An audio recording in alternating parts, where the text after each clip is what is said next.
Breathe Pakistan के इस episode के साथ मैं हूं शाहज़ेब जिलानी। क्लाइमेट चेंज के हवाले से बहुत बुरी खबर ये आई कि जब अमेरिका में ट्रंप साहब का इलेक्शन हो गया तो वादे के बिल्कुल मुताबिक उन्होंने वही किया जो उनसे एक्सपेक्टेड है, यानी कि उन्होंने जो क्लाइमेट चेंज ट्रीटी में अमेरिका का हिस्सा है वो उन्होंने निकाल लिया। उन्होंने कहा मैं इसको नहीं मानता, हम तो चाहते हैं कि हम ड्रिलिंग करें, हम गाड़ियाँ बनाएँ, ऑटोमोबाइल को मज़ीद हम इंसेंटिव दें। तो उन्होंने दुनिया की जो कोशिशें हैं क्लाइमेट चेंज पे कोलैबोरेशन की, उसको एक बहुत बड़ा धचका लगा उनके इस फैसले से। तो कहने का मकसद ये है कि अगर दुनिया में हमें आगे बढ़ना है, क्लाइमेट चेंज जैसे मसले को टैकल करना है और मुख्तलिफ ममालिक अगर कोलैबोरेशन नहीं करेंगे तो फिर क्या होगा। आज के इस एपिसोड में हम इसी पर बात करेंगे। हम देखेंगे कि क्लाइमेट चेंज के हवाले से जो डिप्लोमेसी अब तक रही है उसमें सक्सेसेस कहाँ पे आई हैं और उसमें अब आगे चैलेंजेस क्या होंगे। साथ ही पाकिस्तान के अंदर हम बात करेंगे कि हमारे यहाँ लॉ के अंदर क्या बेहतरी आई है, क्या चैलेंजेस हैं क्लाइमेट चेंज के हवाले से, इन्वायरमेंट के हवाले से। पिछले 3 दहाइयों का एक सफ़र है जब आहिस्ता आहिस्ता पाकिस्तान ने इन्वायरमेंटल लेजिस्लेशन बनाना शुरू किया, इन्वायरमेंटल ट्रिब्यूनल्स कायम हुए, लेकिन क्या वो वाकई इन्वायरमेंट के प्रोटेक्शन के लिए काम कर रहे हैं, या जिस तरह हमारी बाकी जुडिशरी पे क्रिटिसिज्म होता है वो भी उसी का हिस्सा हैं। तो इस पर हम प्रोग्राम में आगे बात करेंगे। शुरू करते हैं भारत से, हमारे पड़ोसी मुल्क से। जितना बड़ा ये मुल्क है उसके चैलेंजेस भी उतने ही बड़े हैं। एक वक्त था कि हमारे इंडस्ट्रियलाइज्ड नेशंस पे क्रिटिसिज्म होता था कि आपने ग्लोबल इन्वायरमेंट का नुकसान किया। वहाँ पे जब इंडस्ट्रियलाइजेशन हो रही थी हमने देखा कि वहाँ के दरिया पोल्यूट हो गए, वहाँ की एयर पोल्यूट हो गई, लेकिन फिर आहिस्ता आहिस्ता उन्होंने कोशिश की कि अपने इन्वायरमेंट को बेहतर करें। अब हमारे पास बड़ा चैलेंज ये है कि हमारे मुल्क जो हैं, चाहे वो चीन हो, भारत हो, ब्रिक्स ममालिक हों, उनका कंट्रीब्यूशन ग्लोबल क्लाइमेट चेंज के हवाले से बढ़ता गया है। तो अब हम फोकस करेंगे भारत पे। हमें इस वक्त प्रोग्राम में ज्वाइन कर रही हैं दिल्ली से लीडिंग एनवायरमेंटल जर्नलिस्ट, एक्टिविस्ट। वहाँ पे एक सेंटर है for science and environment, CSE के नाम से, जिसकी डायरेक्टर जनरल हैं सुनीता नारायण।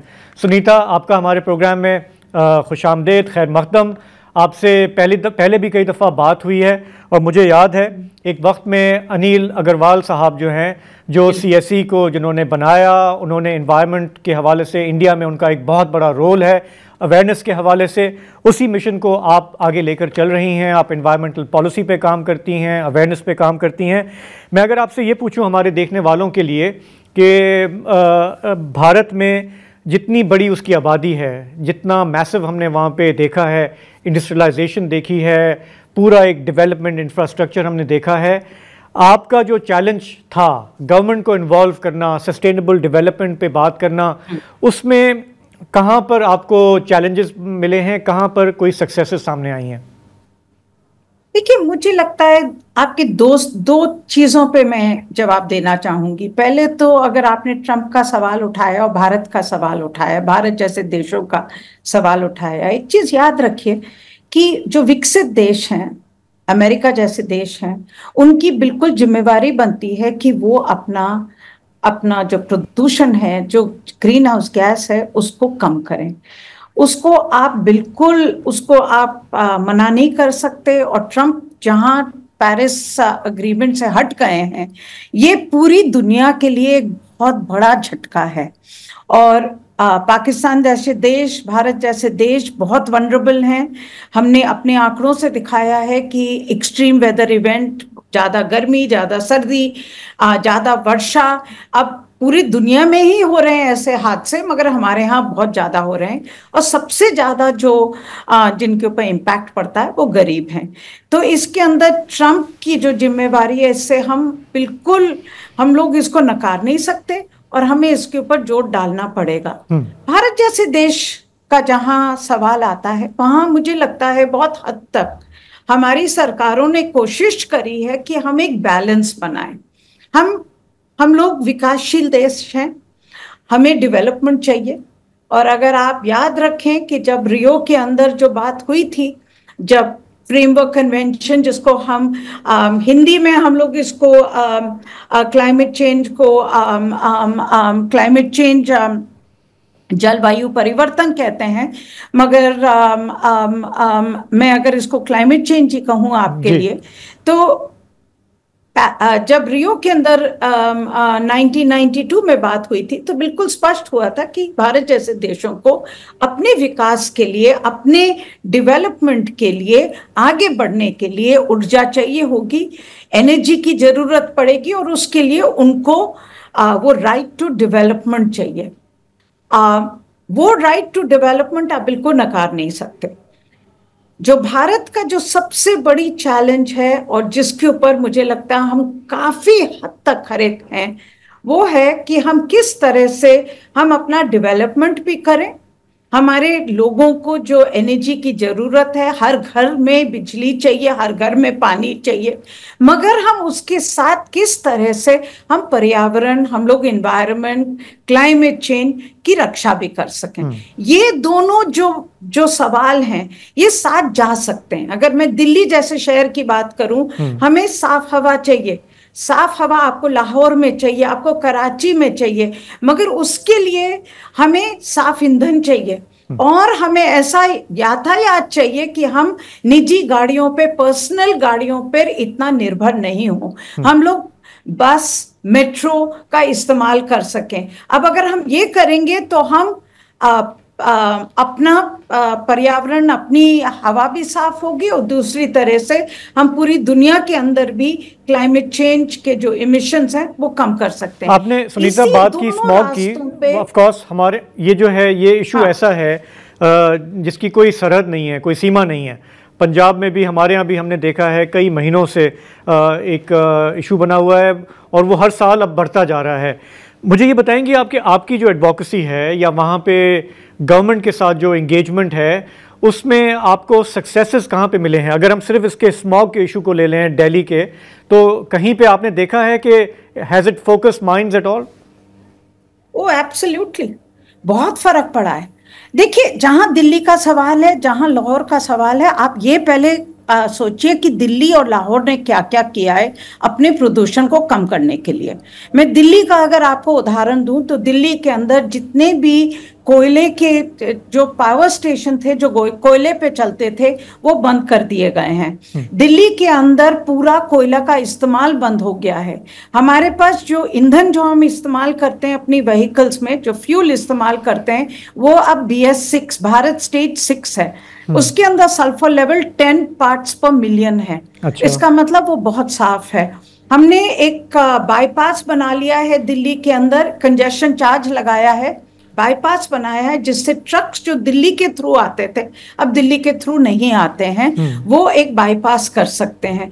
तो दिल्ली, भारत सरकार पोल्यूशन को लेके बहुत सीरियस है और बहुत कुछ कदम उठाए गए हैं। हाँ, ये जरूर है कि जब विंटर का समय आता है और उसके अंदर जब पोल्यूशन बढ़ता है, वो इसलिए भी बढ़ता है क्योंकि हवाएं, सर्दी बढ़ जाती है, इन्वर्शन होता है। और दूसरी तरह, और ये याद रखिए, मुझे इस चीज के अंदर मैं देखती हूँ कि फिंगर पॉइंटिंग और हम लोग सब ऐसे हो जाते हैं जो किसी और को ब्लेम करना चाहते हैं।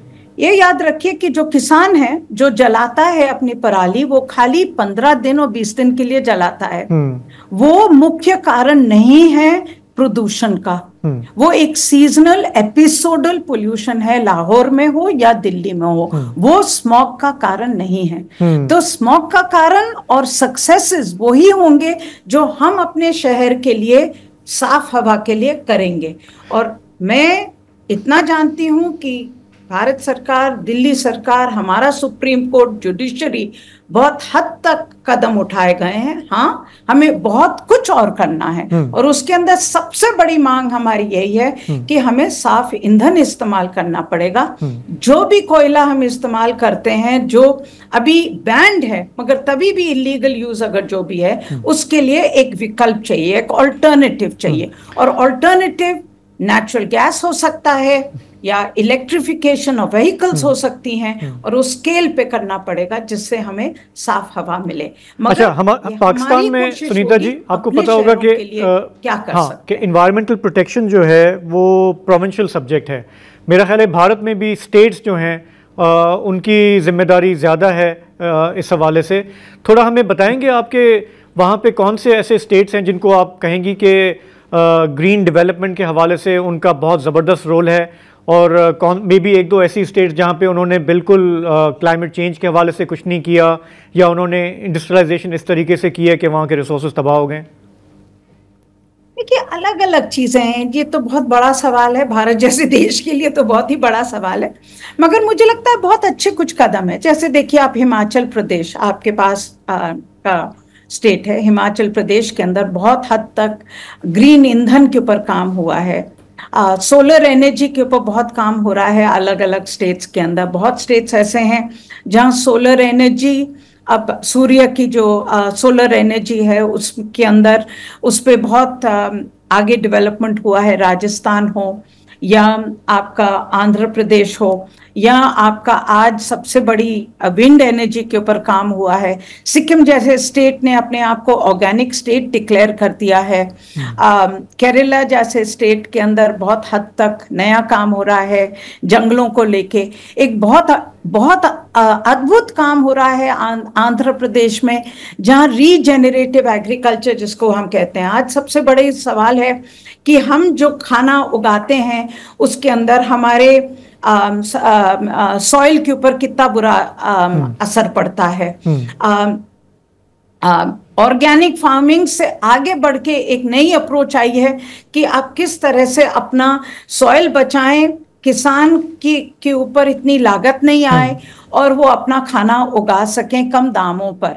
अच्छा सुनीता जी, वो बिल्कुल ये आपने हमारे स्वास्थ्य के लिए भी अच्छा हो और किसान की आमदनी भी बढ़े उससे। अच्छा, तो ये जो आपने इनिशिएटिव्स गिनवाए ये काफ़ी इंस्पायरिंग है और आई एम श्योर कि लोकल लेवल पे उनका असर भी पड़ रहा है। ये बताइएगा कि overall as someone who has worked in this field for decades, आपको ये लगता है कि क्लाइमेट चेंज या सस्टेनेबल डेवलपमेंट हम आपके जो राज्य हैं, स्टेट्स हैं या फेडरल लेवल पे, वो पार्ट एंड पार्सल है डिसीजन मेकिंग का, या ये इनिशिएटिव्स अभी ड्रॉप इन द ओशन है? नहीं, मुझे लगता है पिछले कुछ सालों में, पिछले 10-15 सालों में बहुत बदलाव आया है। देखिए, आज जब आप पर्यावरण की बात करते हैं, ये पाकिस्तान में भी बात है, ये भारत के अंदर भी बात है, दोनों में एक ही सवाल है। हमारे लिए पर्यावरण का सवाल कोई ऊपर से थोपने वाला सवाल नहीं है। हमारे लिए पर्यावरण का सवाल है खाने का, पीने का, साफ पानी का, साफ हवा का, कचरा नहीं हो हमारे शहरों के अंदर, किस तरह से हम रिसाइकलिंग बढ़ा सकें, किस तरह से हम लोग नदियों को साफ कर सकें जिससे हमारे पास साफ पानी आए पीने के लिए, हम लोग किस तरह से क्या खाना उगाएं जिससे हमारे स्वास्थ्य के लिए अच्छा रहे। तो ये हमारा सवाल है। पर्यावरण का सवाल हमसे जुड़ा हुआ सवाल है, इसीलिए ये सवाल पॉलिसी के अंदर बढ़ता जा रहा है। और सबसे बड़ी चीज जो मैं कहूंगी हमारे लिए रही है कि हमने देखा है कि जो विकसित देश हैं, जो अमीर देश हैं, जो डेवलप्ड देश हैं, जो उनने रास्ते अपनाए हैं साफ हवा के लिए। आपने शुरुआत में कहा कि उनने अपनी हवा तो साफ कर ली है, उनने अपने नदियां साफ कर ली हैं, मगर आप ये सोच लीजिए कि उनने अपनी हवा साफ कर ली मगर उससे जलवायु परिवर्तन बढ़ गया है, क्लाइमेट चेंज बढ़ गया है। क्योंकि अमेरिका की हवा तो साफ है मगर जितनी उनके पास गाड़ियां हैं उसके ग्रीन हाउस गैसेस के कारण आज पाकिस्तान और भारत के अंदर तबाही का एक माहौल बना हुआ है। तो ये जो अप्रोच रहा है इन विकसित देशों का कि आप साफ कर लीजिए मगर किसी और के ऊपर कॉस्ट थोप लीजिए, ये हम लोग नहीं कर सकते। और इसीलिए जो हम लोग रास्ते अपना रहे हैं और नए रास्ते ढूंढ रहे हैं साफ हवा के लिए, साफ खाने के लिए, साफ पानी के लिए, किस तरह से भारत के अंदर जो सबसे बड़ा मुझे लगता है कदम सरकार ने उठाया है कि आज हम लोग किस तरह से अपनी नदियां साफ करेंगे, एक नया अप्रोच इस्तेमाल कर रहे हैं। ये सब चीजें मुझे लगता है मुझे बहुत कॉन्फिडेंस देती हैं कि हम कोई तरीके नए ढूंढेंगे जो पूरी दुनिया के लिए भी काम आएंगे। ओके, मेरा आपसे आखिरी सवाल, हमने देखा है कि वेस्ट ने, जैसे आपने भी कहा कि इंडस्ट्रियलाइज नेशंस ने तबाह किया इस प्लानट को, लेकिन वहाँ पे अवेयरनेस की वजह से अब प्रेशर भी है गवर्नमेंट्स पे कि वो इन्वायरमेंटल पॉलिसी को जहन में रखें, क्लाइमेट चेंज को जहन में रखें। भारत ज़ाहिर के एक बड़ी डेमोक्रेसी है, वहाँ पे आपको लगता है कि क्लाइमेट चेंज या इन्वायरमेंट पॉलिटिकल इशू बन पाया है या अभी नहीं, क्योंकि वहाँ पे बेरोज़गारी, गरीबी और ये इशू ज़्यादा डोमिनेट करते हैं? मैं आपसे बिल्कुल सहमत नहीं हूँ आपके एनालिसिस से। अगर वहां पर एक इलेक्शन इशू होता तो ट्रंप जैसा प्रेसिडेंट आके पहली चीज ये नहीं कहता कि पर्यावरण का जो इशू है वो इतना बेहुदा इशू है कि मैं नहीं इस पे वो तो बार बार ये कह रहा है कि पर्यावरण की जो भी चिंता करता है वो लिटरली इस शब्द इस्तेमाल करता है कि वो पागल लोग हैं। ठीक है, तो वहां के लोगों ने ऐसे आदमी को वोट दिए हैं, तो आप कैसे कह सकते हैं कि वहां पर लोग की चिंता है पर्यावरण को लेके या क्लाइमेट चेंज को लेके? हाँ, ये जरूर है कि वो अपनी चिंता करते हैं कि अपने शहर साफ हों, मगर ये नहीं चिंता करते कि दुनिया के शहर, दुनिया के अंदर जो वो कचरा फैला रहे हैं उसको कैसे साफ करें। मैं समझती हूँ हमारे देशों में जो चिंता है वो जमीनी चिंता है। लोग चिंता करते हैं जरूर कि मुझे नौकरी कहाँ से मिलेगी, मगर वो नौकरी जब सोचते हैं तो ये सोचते हैं, गरीब जो होते हैं हमारे देशों के, उनको इतनी समझ है, वो सोचते हैं कि अगर मैं जिस पेड़ पे बैठा हूं उसकी मैं डाल काट दूंगा तो वो पेड़, मैं तो मरूंगा ना। तो मुझे लगता है यहाँ पर जो सोच है, हमारी जो सोच है, जो जमीनी सोच है, वो ज्यादा ताकतवर है, और उसके अंदर जो पर्यावरण की सोच है वो जमीन से आती सोच है। लोग सोचते हैं कि अगर मैं भूजल ज्यादा, मैं ग्राउंड वाटर ज्यादा इस्तेमाल करूंगा तो मैं किस तरह से, मुझे पानी कहाँ से मिलेगा। इसीलिए शहर गांव के अंदर आप जाएं, और मुझे लगता है ये आपके सिंध और लाहौर में भी हो रहा होगा, लाहौर में नहीं मगर पंजाब में हो रहा होगा, कि लोग तालाबों पर अब किसान तालाब बना रहे हैं, चेक डैम बना रहे हैं वर्षा का पानी को रोकने के लिए। सुनीता जी, मेरा सवाल था आप पॉलिटिकल सिस्टम के बारे में कि पॉलिटिकल पार्टीज, पॉलिटिकल लीडर्स के लिए क्लाइमेट चेंज इशू है या नहीं है भारत में? देखिए, हर मैनिफेस्टो में अगर आप इतने ये कहेंगे तो हाँ जरूर इशू है। हाँ। क्योंकि हर मैनिफेस्टो में क्लाइमेट चेंज, और वो पब्लिक इमेजिनेशन को कैप्चर कर रहा है या नहीं कर रहा? बिल्कुल कर रहा है, बिल्कुल कर रहा है। आज डिकार्बनाइजेशन का सबसे बड़ा सवाल है। कल भी बजट के अंदर सूर्य ऊर्जा के ऊपर इतना बड़ा बजट सरकार ने दिया है। घर घर बिजली का जो बजट है वो बिजली का बजट रूफटॉप सोलर से आएगा। अच्छा, तो ये पर्यावरण की चिंता तो हुई ना, ठीक है। ये क्लाइमेट चेंज की चिंता पॉलिटिक्स में तो हुई ना। ठीक है, गुड हो गया। इसी से आगे रास्ते खुलेंगे, इसी से आगे सॉल्यूशंस भी आएंगे। सुनीता नारायण, आपका बहुत बहुत शुक्रिया, आपने आज के प्रोग्राम में हमें ज्वाइन किया।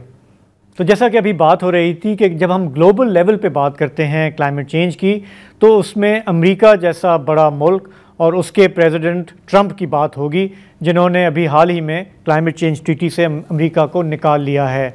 तो हमारे यहाँ अक्सर लोग सिनिकल हो जाते हैं कि जब आप UN कॉन्फ्रेंसेस में जाते हैं, क्लाइमेट चेंज कॉन्फ्रेंसेस को देखते हैं, तो हम अक्सर कहते हैं कि जी फ़ायदा क्या, वहाँ पे हासिल तो कुछ होता नहीं है, सिर्फ तकरीरें होती हैं और आप वापस घूम फिर के इतना सारा एयर टिकट्स जो है वो यूज़ करके वापस आ जाते हैं। तो थोड़ा सा इसको समझते हैं कि ये ट्रीटीज़ क्यों ज़रूरी हैं, और ख़ास करके हमारे जैसे मुल्कों के लिए, गरीब मुल्कों के लिए जो ज़्यादा वल्नरेबल हैं, जो रिसीविंग एंड पर हैं क्लाइमेट चेंज के, हमें क्यों इस प्रोसेस में शामिल होना चाहिए और इसी से अपनी कोई उम्मीदें वाबस्ता करनी चाहिए। तो हमें इस वक्त प्रोग्राम में ज्वाइन कर रहे हैं लखनऊ से, भारत से, हरजीत सिंह। आपका बड़ा एक्सपीरियंस है इंटरनेशनल कॉन्फ्रेंसेस का और नेगोशिएशन का। इस वक्त आप स्ट्रेटेजिक एडवाइज़र हैं फॉसिल फ्यूल ट्रीटी इनिशिएटिव का, जो कि एक ग्लोबल ऑर्गेनाइजेशन है। माजी में आप एक्शन एड के साथ भी रहे हैं और क्लाइमेट एक्शन नेटवर्क के साथ भी। हरजीत, आपका बहुत बहुत शुक्रिया। मैं अगर आपसे ये पूछूं कि सबसे पहले ये कि ज़ाहिर अमेरिका जैसे मुल्क का निकल जाना कि हम नहीं हिस्सा बनेंगे कोलैबोरेशन का, हम कोई भी चेंज नहीं अपनाएंगे अपने लाइफस्टाइल में, हम अपनी ऑटोमोबाइल इंडस्ट्री को ग्रो करना चाहते हैं, हम ड्रिलिंग और फॉसिल फ्यूल को एक्सप्लॉयट करना चाहते हैं ताकि हमारे लोगों का वो जो लाइफस्टाइल है वो अफेक्ट ना हो। जब ये सब हो रहा होता है तो बतौर एक एडवोकेट के, एक्टिविस्ट के, हमें फिर आगे क्या मायूसी नज़र आती है, या आगे हम गरीब देश बाकी दुनिया कुछ कर सकते हैं? गुस्सा आता है। Of course. शुक्रिया मुझे इस कार्यक्रम में शामिल करने के लिए। आपके सवाल बहुत ही अहम सवाल हैं। वो इसलिए क्योंकि जब हम क्लाइमेट चेंज की बात करते हैं, चाहे हम अपने देश के मुल्क के स्तर पर कितना भी कर लें, अगर हम इन इंटरनेशनल कॉन्फ्रेंसेस में नहीं जाएंगे तो हम वो जो कुछ देश और कुछ कंपनियां जो ज्यादा से ज्यादा जिम्मेदार हैं क्लाइमेट चेंज के लिए, हम उनकी अकाउंटेबिलिटी सेट नहीं कर पाएंगे, उन पर सवाल नहीं उठा पाएंगे। इसलिए हमारा इन इंटरनेशनल कॉन्फ्रेंसेस में जाना बहुत जरूरी है। ये मैं बिल्कुल मानता हूं आपकी बात कि जो प्रोग्रेस होनी चाहिए थी पिछले 30-32 सालों से, वो नहीं हुई है। 1992 में कन्वेंशन आ गया जिसमें यह तय हुआ था कि जो अमीर देश हैं, यहां मैं बात कर रहा हूं अमेरिका की, ब्रिटेन की, ऑस्ट्रेलिया हो गया, जापान हो गया, जिन्होंने सबसे ज्यादा इंडस्ट्रियलाइजेशन किया है, इसलिए इनकी जिम्मेदारी सबसे ज्यादा है और इसलिए उनको ना कि सिर्फ अपने कार्बन एमिशंस को कम करना होगा, बल्कि जो गरीब मुल्क हैं उनको सपोर्ट देना होगा। यही पूरे कन्वेंशन का बेस रहा है और उसके बाद जो पेरिस एग्रीमेंट हुआ 2015 में, उसमें भी यही बात हुई। लेकिन हकीकत यह भी है कि अमेरिका जैसे देश, जो कि अगर हम पूरे एमिशंस को देखें अब तक के, तो 25% करीब एमिशंस जो हैं वो अमेरिका से आए हैं और एक 25% दूसरा जो है वो यूरोपियन यूनियन से आया है। तो अगर हम अपने एमिशंस को कम भी कर दें, जिसकी जो सबको करना चाहिए, उससे बहुत फर्क नहीं पड़ने वाला है जब तक कि अमेरिका और यूरोपियन यूनियन अपनी जिम्मेदारी नहीं उठाएंगे, और ना कि सिर्फ एमिशंस को कम करने की, बल्कि फाइनेंस और टेक्नोलॉजी देने की। अगर आप देखें पाकिस्तान जैसा देश हो गया, या बांग्लादेश हो गया, या भारत हो गया, आज भी हम लोग फॉसिल फ्यूल पर डिपेंडेंट हैं और फॉसिल फ्यूल यानी कि तेल, कोयला, गैस, यही जिम्मेदार है क्लाइमेट चेंज के लिए जो ग्लोबल वार्मिंग हुई। तो उसको अगर हमें कम करना है तो हमें रिन्यूएबल एनर्जी की तरफ जाना होगा। उसकी टेक्नोलॉजी अभी भी हमारे पास पूरी तरह से नहीं है, और जो फाइनेंस चाहिए, जो अपफ्रंट फाइनेंस चाहिए शिफ्ट करने के लिए, उसके लिए जो इंफ्रास्ट्रक्चर बनाना होगा वो अरबों डॉलर में चाहिए होगा। क्या उतना पैसा हमारे पास है? और तब हम जब विकासशील देश है, जो हम बोलते हैं डेवलपिंग कंट्रीज है, तो जिम्मेदारी जो है वो अमेरिका जैसे देशों की ज्यादा है, लेकिन वो जिम्मेदारी नहीं निभा रहे हैं। और ट्रंप के आने के बाद तो जो मैं बोलूंगा एक रोग एटीट्यूड है कि हमें नहीं करना। और ये बात देखिए नई नहीं है, ट्रंप जो है वो ज्यादा ब्लेटेंट है, वो ज्यादा खुल के उस बात को कह रहे हैं। अमेरिका का पूरा एटीट्यूड जो 30 सालों में रहा है वो कोई बहुत कोऑपरेटिव नहीं था, लेकिन अब वो और भी खराब हो गया। अच्छा हरजीत, आपकी जो मैंने आपका काम देखा है, पिछली कॉन्फ्रेंसेस जो हुई क्लाइमेट चेंज की, उसमें भी आपने काफ़ी बढ़ चढ़ के एडवोकेट किया लॉस एंड डैमेज फंड को, और उसमें मैं जहाँ तक समझ पाया हूँ, वैसे तो हम जब भी क्लाइमेट चेंज की बात करते हैं तो वो साइंस बेस्ड है, वो डेटा बेस्ड है, उसमें यूएन के साइंटिस्ट हैं, दुनिया भर की स्टडीज़ हैं, जिससे हम ये कहते हैं कि जी कि क्लाइमेट चेंज से हमें क्या थ्रेट है या क्या रिस्क है। लेकिन आपकी जो वो आर्ग्यूमेंट है वो एक मॉरल आर्ग्यूमेंट भी है, और आप बात करते हैं क्लाइमेट जस्टिस की, क्लाइमेट इक्विटी की।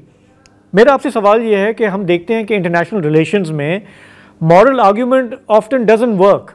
मतलब हर देश जो है, हर नेशन जो है अपने सेल्फ इंटरेस्ट में आगे बढ़ रहा होता है। जैसे ट्रंप साहब अभी सिर्फ अमेरिका को सामने रख के बाकी कह रहे हैं बाकी दुनिया भाड़ में जाए, बट मुझे अमेरिकन का ख्याल करना है। तो ये जो मॉरल आर्ग्यूमेंट है जब आप ये देते हैं इंटरनेशनल कॉन्फ्रेंसेस में, तो जब अगले जो हैं वो जो बाकी नेगोशिएटर्स हैं उनकी बज़ाहिर कोई मोरालिटी होती नहीं है, वो इंटरेस्ट को फॉलो करते हैं, तो वहाँ पर आपको फ्रस्ट्रेशन होती है कि वो आपकी बात नहीं समझ पा रहे? बिल्कुल होती है शाहजेब, मैं क्लियर भी कर दूं, बिल्कुल आप सही कह रहे हैं कि मॉरल आर्ग्यूमेंट है, लेकिन लीगल आर्ग्यूमेंट भी है। देखिए जब हम वहां जा रहे हैं, जैसा मैंने कहा कि जो United Nations framework convention on climate change बना 1992 में, उसमें बिल्कुल ये क्लियर कर दिया गया था कि अमीर देशों की जिम्मेदारी है, और वो एक लीगल आर्ग्यूमेंट है। और जो अग्रीमेंट 2015 में हुआ, उसमें जो प्लान सबमिट करने हैं कंट्रीज को, वो भी एक लीगल इंस्ट्रूमेंट है। तो दोनों आर्ग्यूमेंट है, लीगल भी है और मॉरल भी है। मॉरल इसलिए जरूरी है उस बात को कहना कि वो लोगों को शायद झंझोड़ेगा और उनको उनकी जिम्मेदारी का एहसास कराएगा। इसलिए हम लोग मॉरल बात भी करते हैं कि आप जिसको डेवलपमेंट कह रहे हैं, जो आपके एक्सेसिव एमिशंस हैं, उसका इम्पैक्ट गरीब देशों पे पड़ रहा है। और आप देखिए जिस तरह की तबाही पाकिस्तान में हुई, या हम बांग्लादेश में देखें या श्रीलंका में देखें, या भारत में देखें, वो उसके लिए हम जिम्मेदार नहीं है। ठीक है, हमें अपने एनवायरमेंट को बचाना है, लेकिन जो क्लाइमेट चेंज से ये डिजास्टर्स बढ़ रहे हैं वो जिम्मेदारी अमीर देशों की है। इसलिए वो मॉरल आर्गुमेंट जरूरी है कि लोग मर रहे हैं, उनके घर तबाह हो रहे हैं, तो वो बात करना। लेकिन इसका जो फाउंडेशन है वो बिल्कुल लीगल है, और बिल्कुल सही कह रहे हैं, बहुत फ्रस्ट्रेशन होता है। हम लोग ये लड़ाई इतने सालों से लड़ रहे हैं और हमको पता है कि हम इससे जूझ सकते थे, हम इससे जीत सकते थे अगर हम अपने एमिशंस कम करते और मुल्कों को जो गरीब हैं, जो वल्नरेबल हैं, उनको हेल्प करते कि आप तैयारी करें क्लाइमेट चेंज से लड़ने के लिए, जिसको हम अडेप्टेशन बोलते हैं, जो हम लॉस एंड डैमेज फंड जो हम लोगों ने क्रिएट किया। लेकिन कहीं ना कहीं अमीर देश अपनी जिम्मेदारी नहीं निभा रहे हैं, ये बिल्कुल क्लियर है। अच्छा, और अब जबकि ट्रंप साहब ने निकाल दिया है अमेरिका को क्लाइमेट चेंज के मामला से, तो अब मुझे ये बताएं आप क्या देख रहे हैं आने वाले चंद बरसों में? ज़ाहिर है इससे बाकी देश जो हैं, मुल्क जो हैं, जो इंडस्ट्रियलाइज्ड हैं, जिनकी जिम्मेदारी बनती है, वो भी इंस्पिरेशन लेंगे। वो बोलेंगे जी अगर ट्रंप ये कर सकते हैं तो फिर हम भी कर सकते हैं। इससे जो एक कोलैबोरेटिव एफर्ट है उसको किस तरह से टैकल किया जा सकता है? शाहजेब, बिल्कुल सही बात है। और अक्सर जब हम देखते हैं कि ये कॉन्फ्रेंसेस फेल होती हैं तो हम बात करते हैं मल्टीलेटरलिज्म की। मतलब देशों को साथ मिल करके जो काम करना है, और जो इंटरनेशनल कोऑपरेशन है वो बहुत जरूरी है। जैसा मैंने कहा कि ये लड़ाई हम अपने मुल्क में रह करके नहीं जीत सकते हैं, क्योंकि इसके पीछे चंद लोग जिम्मेदार हैं और उनकी जिम्मेदारी ज्यादा है। इसलिए इन इंटरनेशनल कॉन्फ्रेंसेस में जाना और मल्टीलेटरलिज्म और इंटरनेशनल कोऑपरेशन की बात करना बहुत जरूरी है।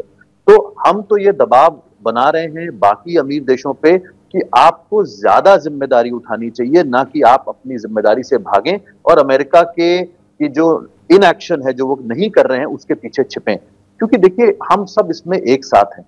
It is one climate system. अगर एक जगह एमिशंस हो रहे हैं तो उसका असर बाकी जगह पड़ रहा है। तो आप तबाही देखें, सिर्फ जो आज हमने देखा कुछ दिनों पहले ही लॉस एंजलिस में जो आग लगी है, या जो यूरोप में हीट वेव हो रहा है, जिससे पाकिस्तान, इंडिया और बांग्लादेश भी भुगत रहा है। तो ये अगर बाकी अमीर देश भी एमिशंस करते रहेंगे तो लास्ट में उन पर भी इंपैक्ट पड़ने वाला है, और वो इंपैक्ट ज्यादा होने वाला है। और उनके पास फाइनेंस है, टेक्नोलॉजी है, और जिम्मेदारी भी ज्यादा है। तो उनके अपने इंटरेस्ट में भी है कि वो ट्रंप से ज्यादा इन्फ्लुएंस ना हो, बल्कि वो अपनी जिम्मेदारी को निभाएं। ट्रंप आज 4 साल है, हो सकता है उनकी पार्टी कुछ और साल रहे, लेकिन इंपॉर्टेंट बात यह है कि ये एक साझी लड़ाई है, हम सबको मिलकर लड़नी है, जिसमें कुछ लोगों की जिम्मेदारी ज्यादा है, उनको ज्यादा करना होगा, और हम सबको इस मुश्किल का से जूझना होगा।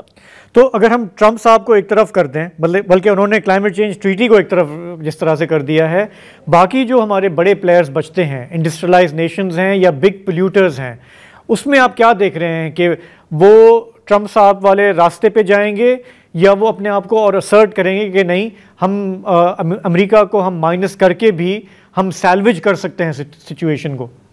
देखिए, यूरोप से जो रिएक्शन आया ट्रंप के इनॉग्रेशन के तुरंत बाद 21 और 22 जनवरी को, उन्होंने कहा नहीं, हम पेरिस एग्रीमेंट से जुड़े हैं और हम अपना रोल जो है वो निभाएंगे।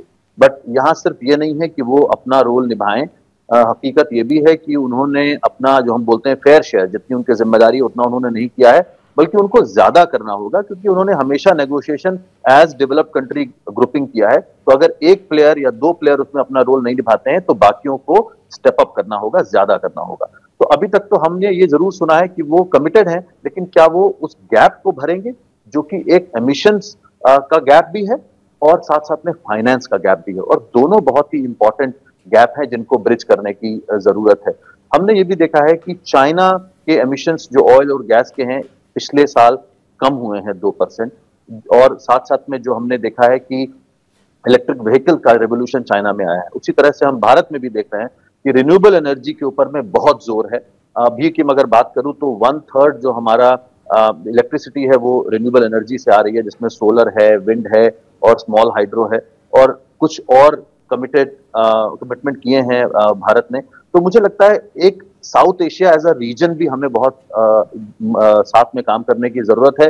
और जैसा आप शुरुआत में कह रहे थे, देखिए हमारी पोजीशन तो काफी कॉमन है, हम अगर पाकिस्तान की बात करें और भारत की बात करें, लेकिन अभी भी हमारा तालमेल नहीं है। हम साउथ एशिया एक साथ मिल करके नेगोशिएट नहीं करते हैं। अगर आप देखिए, स्मॉल आइलैंड नेशंस एक साथ हैं, अफ्रीका एक साथ है, लैटिन अमेरिका एक साथ है, लेकिन साउथ एशिया एक साथ नहीं है। वो कहीं ना कहीं जो हमारे आपस के जो पॉलिटिकल रिश्ते अच्छे नहीं हैं, उसकी वजह से ऐसा है। और हम ये पूरा रीजन ही बहुत वल्नरेबल है। आप समझिए कि 1/5 जो दुनिया की पॉपुलेशन है वो साउथ एशिया में है। हर तरह का डिजास्टर यहाँ पे होता है, लेकिन रिसोर्सेज भी हमारे पास हैं, तो हम बहुत कुछ साथ में मिलकर कर सकते हैं। ये बहुत जरूरी बात है। तो एक आखिरी आपसे बात कि आपने चूंकि कॉपरेशन की बात की, अब आप ये स्मॉग का मसला ही ले लें, दिल्ली से लेकर पेशावर, पंजाब, पूरा ये बेल्ट जो है ये इससे अफेक्टेड है।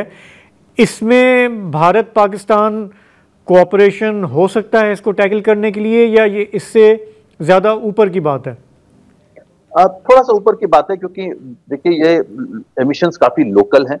जो अभी क्रॉप रेजिड्यू बर्निंग हो रहा है, या जिस तरह के व्हीकल्स का हम इस्तेमाल कर रहे हैं जो पोल्यूटिंग हैं, और वो एक टाइम आता है अक्टूबर नवंबर में जिस वक्त मौसम भी हमारे साथ नहीं होता है।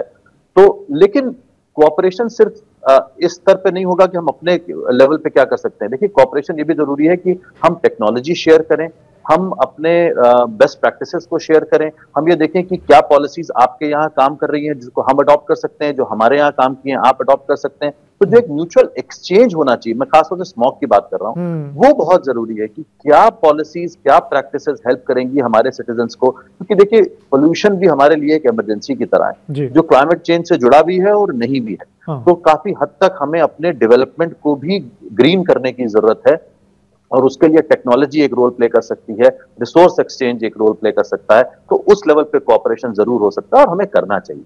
आपने जैसे बिल्कुल कहा, हमारे चैलेंजेस भी काफ़ी सिमिलर हैं, हम एक दूसरे से सीख सकते हैं, शेयर कर सकते हैं। बजाय इसके कि स्मॉग के मसले में हमने देखा कि वहाँ वालों ने कहा कि ये पाकिस्तान से आ रहा है, पाकिस्तान वालों ने कहा कि ये भारत से आ रहा है, हम उसी ब्लेम गेम में फंसे हुए हैं। इससे हमें निकलना होगा, तभी हम कोई सॉल्यूशंस ढूंढ सकेंगे। हरजीत सिंह, आपका बहुत बहुत शुक्रिया, आपने टाइम निकाला। आपसे फिर भी इंशाल्लाह बात होगी। दुनिया में जिन मुल्कों ने क्लाइमेट चेंज हो, एनवायरमेंटल प्रोटेक्शन के हवाले से वहाँ पे बेहतरी आई है, तो उसमें ज़ाहिर है कि वहाँ के कवानीन का भी बड़ा अमल दखल है, वहाँ की अदालतों का भी। पाकिस्तान में भी 90 की दिहाई में ये प्रोसेस एक तरह से शुरू हुआ। उस वक्त मुल्क में बहुत सारे कोई अच्छे इन्वायरमेंटल लॉयर्स थे भी नहीं, लेकिन वक्त के साथ साथ लेजिस्लेशन आती गई और ये एरिया डेवलप होता गया। मुल्क में इस वक्त क्या हाल है? हमारे पास ग्रीन ट्रिब्यूनल्स होते हैं, कैसे परफॉर्म करते हैं? अगर लॉयर्स हैं तो उनका एक्सपीरियंस क्या है? किस तरह लॉ की जो फील्ड है वो हमारे यहाँ क्लाइमेट चेंज के हवाले से, एनवायरमेंटल प्रोटेक्शन के लिहाज से कंट्रीब्यूट कर रही है इस सफ़र में? इस पर बात करेंगे। हमें यहाँ पे ज्वाइन कर रहे हैं ज़ुबैर अबरो साहब, सुप्रीम कोर्ट के लॉयर हैं, कई सारे आप एनवायरमेंटल केसेस लड़ चुके हैं, आपको इसका एक्सपीरियंस है। अबरो साहब, ये बताएं कि मैंने सही कहा कि ये 90s से शुरू हुआ ये मामला एनवायरमेंटल लेजिस्लेशन का, और आहिस्ता आहिस्ता अब हमने देखा है कि ये एक तब समझे कि एक फुल फ्लेज फील्ड बन गई है पाकिस्तान में? इनफैक्ट जो फर्स्ट हमारा लॉ बना था वो 83 में बना था। एक ऑर्डिनेंस के तहत जो है ना, क्योंकि पूरी दुनिया में 72 की कॉन्फ्रेंस के बाद स्टार्ट हो गया था। हमारे हालात पॉलिटिकल ऐसे नहीं थे, तो वो पूरा एक डिकेड लग गया। और फिर 83 में फर्स्ट ऑर्डिनेंस, वो सिर्फ लॉ बुक्स की हद तक ही था, कोई डिपार्टमेंट या कोई ऐसी चीज़ नहीं बनी थी।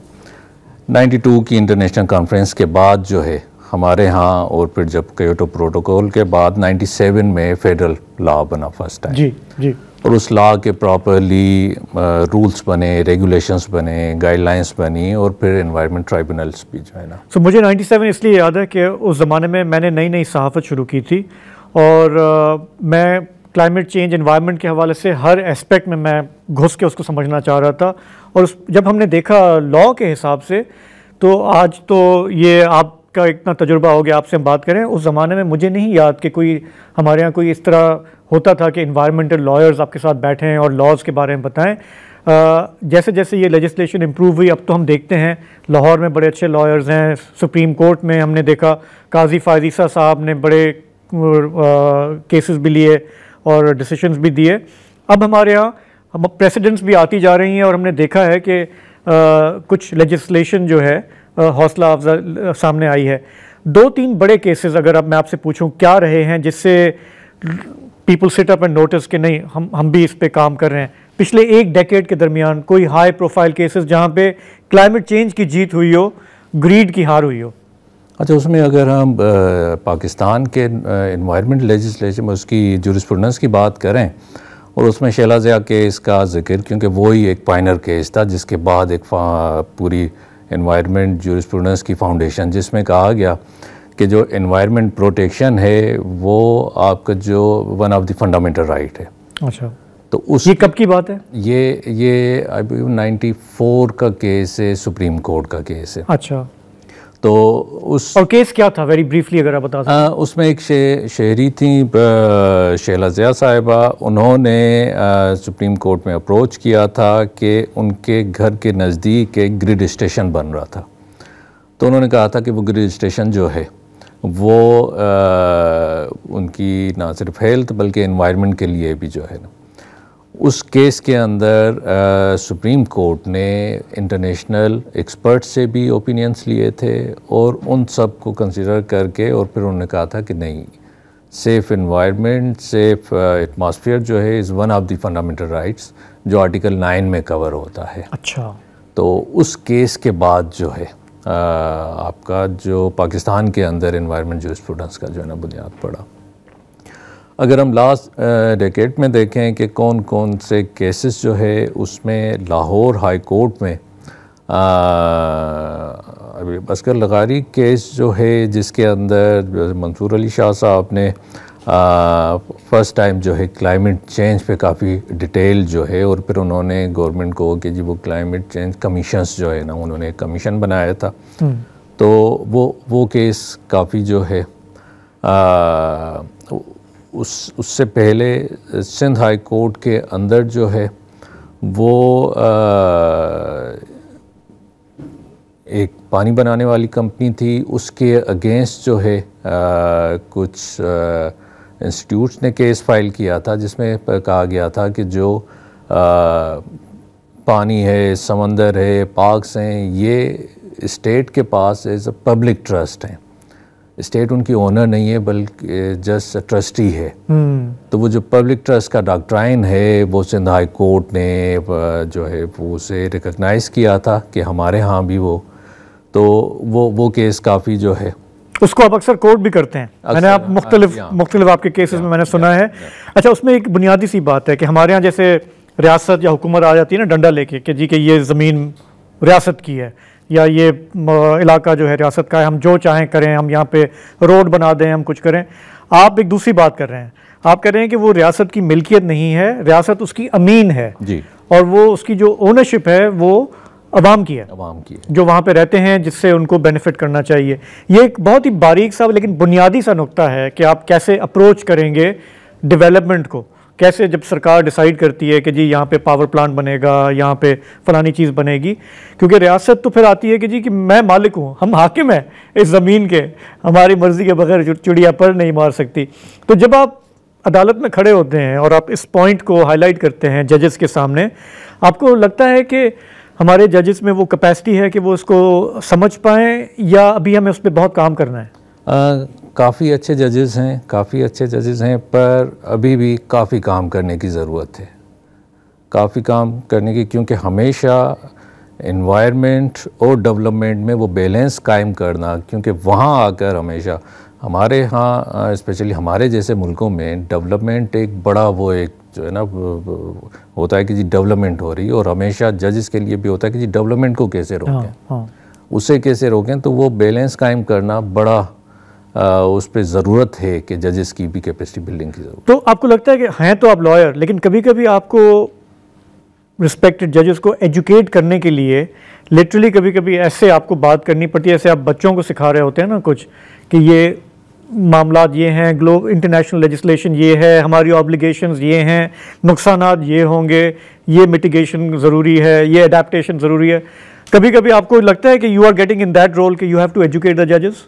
इनफैक्ट वैसे तो हर केस के अंदर वकील का काम ये होता है कि जो भी कानून की पेचीदगियाँ हैं वो जज के सामने रखे और जज को ओपन माइंडली उन चीज़ों को सुनना, समझना और सीखना, इवन सीखना भी जो है ना कि तो कई बार कोशिश होती है, पर कई बार बेसिक चीज़ें बताने की भी जो है, बेसिक कॉन्सेप्ट्स जो है वो अक्सर मेरा नहीं ख्याल क्लियर होते होंगे। वो कई बार जैसे इनफैक्ट यही कि वो हमेशा हमें जो मुश्किल होती है, आपने देखा होगा सीव्यू के अंदर एक स्टार्ट हुआ था जो क्लिफ्टन सीव्यू है, उसे कमर्शलाइज करने का जी।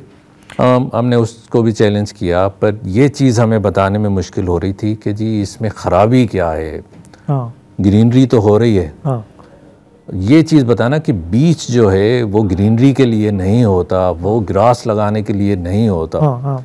तो ये चीज़ें जो है, हाँ। ये कई बार जो है, क्योंकि उनको, क्योंकि हमारी भी जो हमारा एक्सपीरियंस है उसमें अक्सर लोगों को ये लगता है, डिसीजन मेकर्स को, लाइक कैबिनेट है या पॉलिसी मेकर्स हैं, ब्यूरोक्रेट्स हैं, मे बी इवन जजेस, उनको लगता है कि आप ट्रबल मेकर हैं, आप तरक्की की राह में रुकावट बन रहे हैं। एक बहुत ही ज़बरदस्त अच्छा मंसूबा आया है और उससे अवाम भी बेनिफिट करेगी, आप क्यों उसमें जो है निट पिकिंग कर रहे हैं। और ये मतलब बतौर सहाफ़ी भी अगर हम सवाल उठाते हैं या उठाते थे कभी, तो ये ट्रीटमेंट ये होता था कि why are you being a nuisance, you know, हमें तो ज़रूरत है इन चीज़ों की, और शुक्र करें कि सीपैक आ रहा है, शुक्र करें कि ये गवर्नमेंट ये काम कर रही है, हम ये ना करें तो फिर हम क्या करें। तो डू यू समटाइम्स फील कि you are on the defensive then? In fact इस तरह के जितने भी अगर आप कहें कि बड़े प्रोजेक्ट्स में आप जाएं तो यही ज़्यादा जो है ना, यही हमें मिलता है कि जी डेवलपमेंट के ख़िलाफ़ आप क्यों कर, आप डेवलपमेंट के ख़िलाफ़ हैं, डेवलपमेंट के ख़िलाफ़ हैं जो है। तो उस चीज़ को समझाना, उस चीज़ को, वो हमेशा एक मुश्किल होता है। उसका ये भी है शायद हम हमेशा वही, जैसे कि डेवलपमेंट के लिए हम इतने जो है ना, हम देखते नहीं, हम कराची जैसे शहर के अंदर रोड्स के जो हालात हैं, यहाँ अगर कोई रोड बनने जाए तो हर किसी को होता है कि जी एक रोड बनने जा रहा है, अब उसके पीछे क्या है, क्या उसके नुकसानात हैं, वो कोई भी नहीं, क्योंकि हर रोड इतना ख़राब है।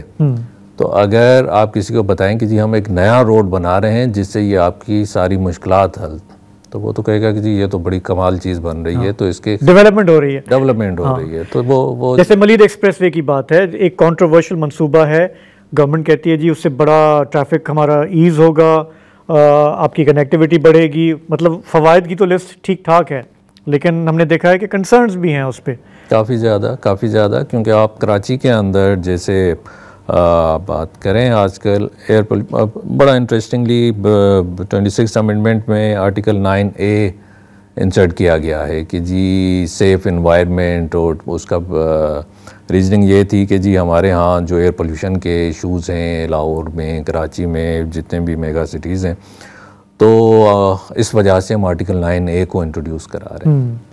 पर अगर देखा जाए तो कराची के अंदर जो मलीर रिवर था, वो एक आपका पूरा एक ग्रीन बेल्ट चारों तरफ उसका जो है ना, आप उसे ख़त्म कर रहे हैं, आप उसे ख़त्म कर रहे हैं। अच्छा, एक्सप्रेस वे बनने से वाकई वो ख़त्म हो रहा है?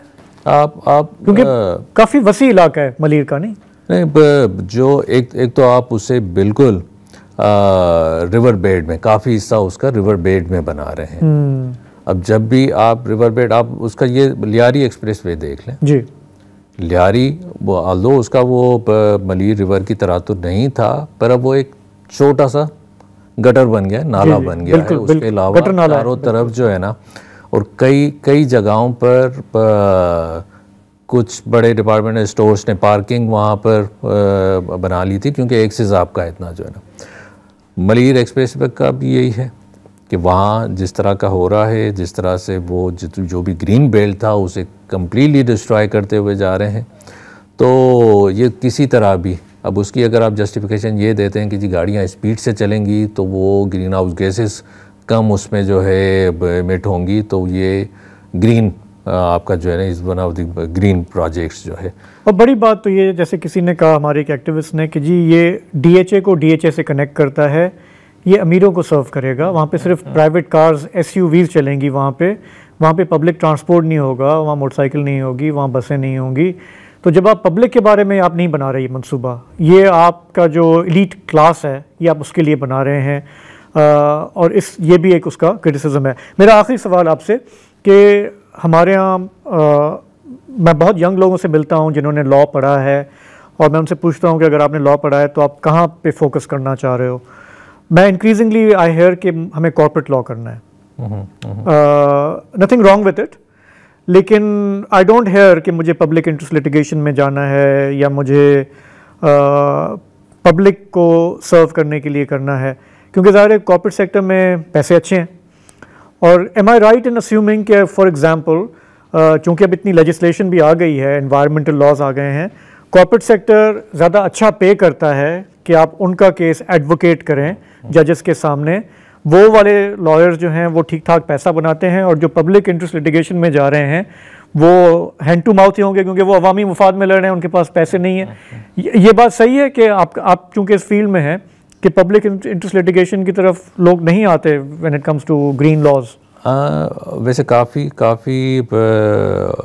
न्यू लॉयर्स आ रहे हैं, पर उस हिसाब से नहीं जिस तरह से जो हमारे इश्यूज़ हैं जो उस तरह से आना चाहिए। उसका एक रीज़न ये भी है कि जो कोर्ट्स के अंदर जो डिले है जिस तरह से, और फिर ये एक मेंटलिटी जो है कि जी डेवलपमेंट के ख़िलाफ़, तो वो बड़ा जो है ना एक टायरिंग जो है ना, तो वो यंग लॉयर्स के लिए वो भी बड़ा मुश्किल। और फिर प्रॉपर फोरम्स नहीं है, जिस तरह सिंध के अंदर अगर हम बात करें, बाकी प्रोविंसेस के अंदर भी इसी तरह ही है कि एनवायरनमेंट मैजिस्ट्रेट सर आपको डिस्ट्रिक्ट के अंदर जो है ना सिंध में नोटिफाइड नहीं है। काफ़ी सारे लॉ के अंदर इस तरह की हैं ऑफेंसेस हैं जो मैजिस्ट्रेट के पास ट्रायल होना है, पर मैजिस्ट्रेट्स नोटिफाई नहीं हुए इसी तरह जो ट्राइब्यूनल है, पर वो ट्राइब्यूनल कराची के अलावा कहीं और सिटिंग नहीं करता। हैदराबाद में नहीं है, क्योंकि एक ही ट्राइब्यूनल ने फिर मुख्तलिफ जगहों पे सिटिंग उनको है कि वो सिटिंग कर सकते हैं, पर वो नहीं करते। ठीक। और इस वक्त भी ट्राइब्यूनल कंप्लीट नहीं है, 3 मेंबर्स होने चाहिए, उनमें से अभी तक 1 मेंबर नहीं है। ओके। तो वो एक सेकेंडरी हमारा जो है ना, वो एक एनवायरनमेंट और वो एक सेकेंडरी प्रायोरिटी पर है, तो इस वजह से भी काफ़ी लोग नहीं आ रहे और नहीं आना चाह रहे। ज़ुबैर अब्रो साहब, आपका बहुत बहुत शुक्रिया। आपकी बात से मुझे ये लग रहा है कि बेहतरी आई है, लेकिन इतनी आहिस्ता आ रही है कि I think we can afford to expedite it. अगर हमारे यहाँ कोर्ट्स काम करें, हमारे यहाँ ज़्यादा यंग लॉयर्स इस तरफ आएँ, तो शायद आवाम का भला हो, और हमारे जो नुकसानात हो रहे हैं माहौलियात के हवाले से, क्लाइमेट चेंज के हवाले से, हम उसका कुछ तदारुक कर सकें। आज के प्रोग्राम में इतना ही, हमें यहीं इजाज़त दीजिए। खुदा हाफ़िज़।